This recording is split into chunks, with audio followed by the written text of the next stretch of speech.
కాకినాడ జిల్లాలో ఏలేశ్వరం ప్రభుత్వ జూనియర్ కళాశాలలో డొక్కా సీతమ్మ మధ్యాహ్న భోజన పథకాన్ని ఎమ్మెల్యే వరపుల సత్యప్రభ ప్రారంభించారు.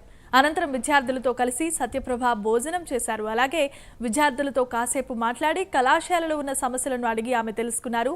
ప్రతి ఒక్కరూ కష్టపడి చదివి భవిష్యత్తులో ఉన్నత శిఖరాలకు ఎదగాలని ఎమ్మెల్యే సత్యప్రభ ఆకాంక్షించారు. మన సీఎం గారు నారా చంద్రబాబు నాయుడు గారు, డిప్యూటీ సీఎం గారు పవన్ కళ్యాణ్ గారు ఆదేశాల మేరకు డొక్కా సీతమ్మ మధ్యాహ్న భోజన పథకం ప్రారంభం చేయడం జరిగింది. ఏదైతే ఆకలి అని వచ్చిన ప్రతి ఒక్కరికి కడుపు నిండా భోజనం పెట్టిన దాతృమూర్తి పేరు డొక్కా సీతమ్మ గారి పేరు ఈ భోజన పథకానికి పెట్టడం అన్నది నిజంగా కూటమి ప్రభుత్వం యొక్క నిబద్ధత నిదర్శనం. అన్నా క్యాంటీన్ ద్వారా పేదవాడి కడుపు నింపాలన్న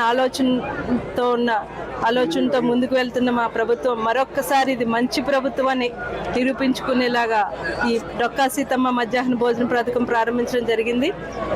రాష్ట్రంలోనే ఒకేసారి 475 కళాశాలలో ఈరోజు ఈ భోజన పథకం ప్రారంభించారు. నిజంగా విద్యార్థులకి పోషకాహారం లభించాలి,